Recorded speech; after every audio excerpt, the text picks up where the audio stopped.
In this lecture, let's continue learning about creating custom attribute directives in Angular. And in this lecture, let's learn how to create our own custom ngClass directive. So let's get started. So here what I'm going to do is I'm going to create a new div, and inside this div, let's add a paragraph element. Okay. And here, let's change this text. All right. Now we have learned that if we want to dynamically add a CSS class on an HTML element, in that case, we can make use of ngClass directive, right? And since it is an attribute directive, we need to wrap it within square brackets. And then to this, we can assign a TypeScript expression. So inside these double quotes, we specify the curly braces. Okay, so basically we specify an object, and inside this object, we specify the class name and the condition as a key value pair.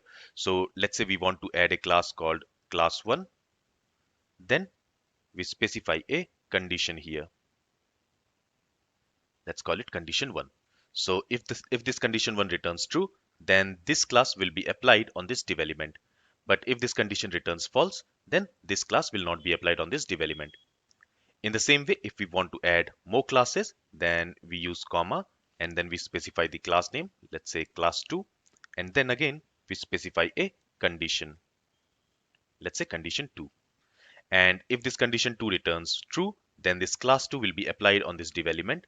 And if this condition2 returns false, then this class2 will not be applied to this div element.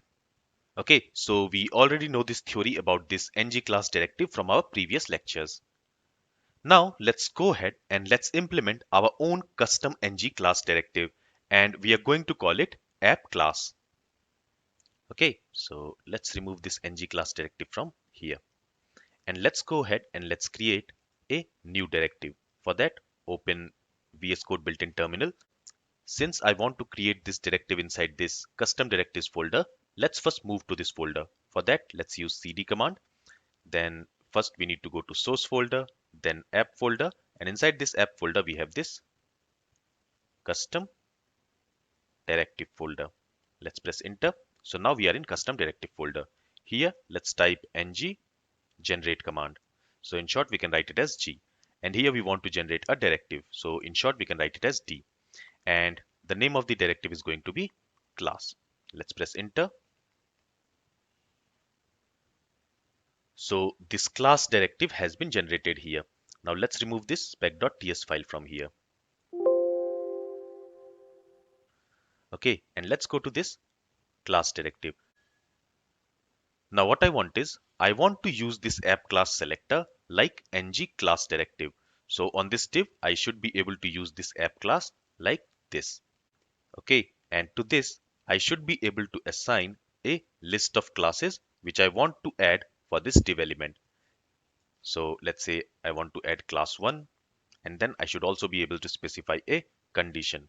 And if this condition returns true, in that case, this class 1 should be applied to this div element. But if this condition returns false, in that case, this class should not be applied to this div element. In the same way, I should also be able to add more classes. Okay, so let's say class 2, and for this class 2 also, I should be able to specify a condition. Okay, so let's see how to implement this. Let's remove this from here. All right, now here, let's go to the class directive, and we know that on whichever HTML element or component we will use this selector, we will receive that HTML element as an argument for this constructor.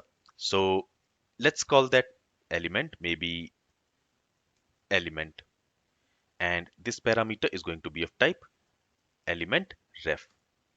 And let's also use the private keyword in front of it, so that behind the scenes a private property called element will be created for this class directive class. Now we are also going to receive an instance of the renderer2 class for this constructor. So let's call that parameter renderer, and it is going to be of type renderer2. And again, let's use the private keyword in front of this parameter. All right, and in order to use this renderer too, we also need to import it from Angular Core. Okay, so for this constructor, we are receiving the element on which we will use this app class selector, and we are also receiving an instance of the renderer2 class. Now what we want is, so when we use this app class selector on any HTML element or component, we are going to assign an expression to that directive, right?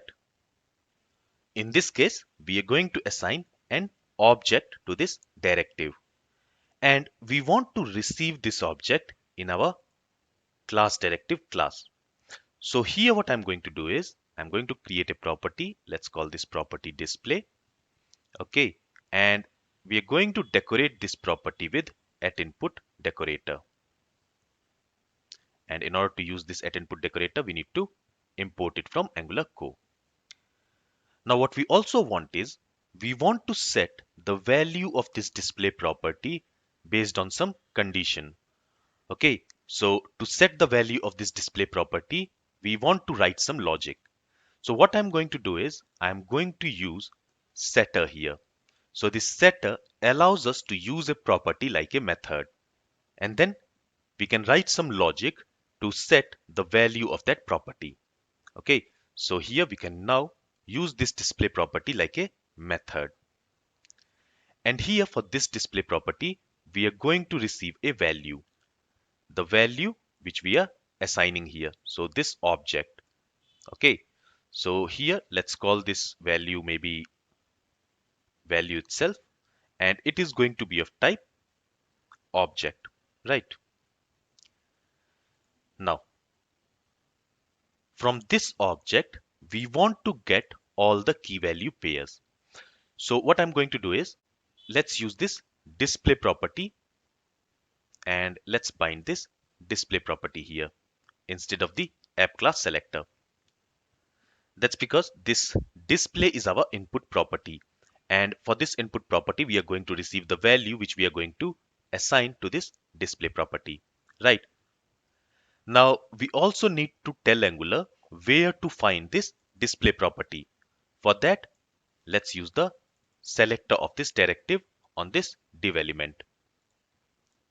Okay, so now when this div will be rendered in the web page, Angular will look for this display property first in this app class directive. All right, now let's go to appcomponent.css file. And here we already have one class called container. Let's also add another class. Let's call it change-font. And since it is going to be a CSS class, we also need to use dot before it. All right, here let's set the font size, and let's set it to 16 pixel. And let's also set font family. Okay, and let's select the first option here. All right, now we want to add this class, so this container class. So we can specify it inside these curly braces, and let's set the condition. So let's hard code that condition to true. Then we use comma, then we can also specify another class name. So again, let's go to appcomponent.css and let's use this class name, and let's specify it here. Now, if you notice, this class name has hyphen in between its name. So now we cannot specify it simply like this. That's because an object property name cannot have hyphen in between its name. If you want to use hyphen in between the property name, then you will have to wrap that property name within quotes like this. Okay, then let's also assign a condition, and again let's set it to true for now. So now when we are binding this TypeScript expression to this display property, we are going to receive this object for this value parameter. Okay, now we want to get the key value pair from this object, this value object. So we want to get this key and this value, and we also want to get this key and this value. Okay, so for that what we can do is, let me close this CSS file. And here what we can do is we can make use of object.entries method. So object.entries, and to this we can pass that object. So here let's pass this value object to this entries method. Now this entries method is going to return an array.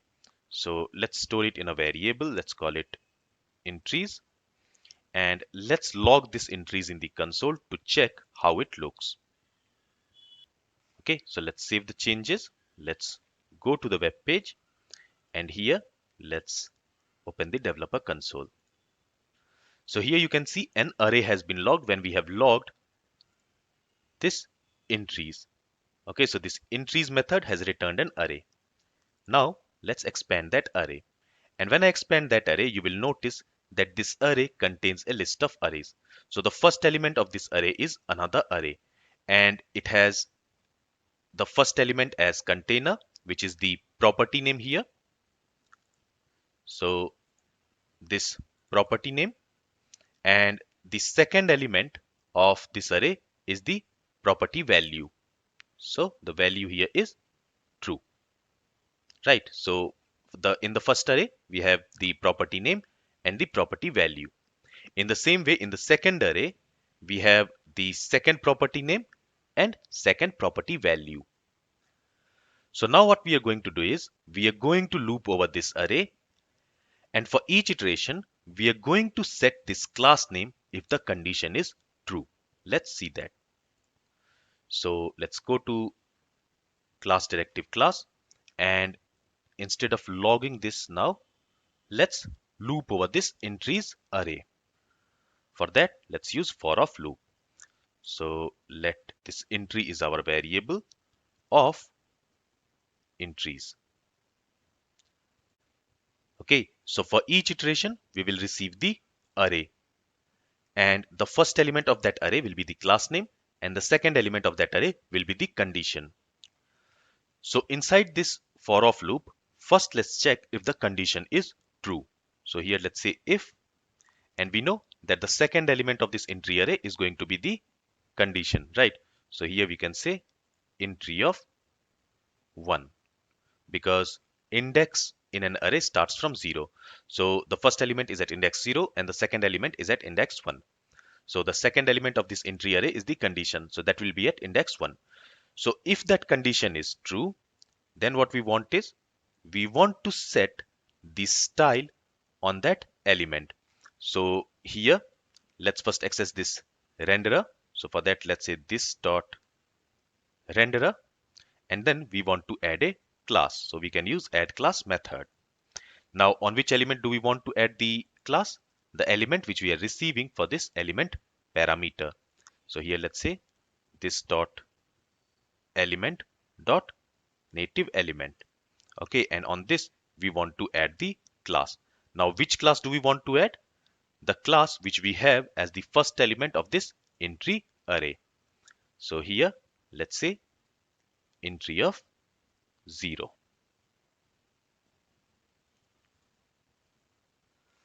With this, let's save the changes. Let's go to the web page, and you will notice that those two CSS classes have been applied on this div element. Okay, so in the first CSS class, we are setting the margin and padding, and in the second CSS class, we are setting the font size and the font family, and that has been applied on that div element. Okay, so here we are dynamically adding a class to this div element using our appClass directive. Now let's set the condition of this first class, which is container, to false.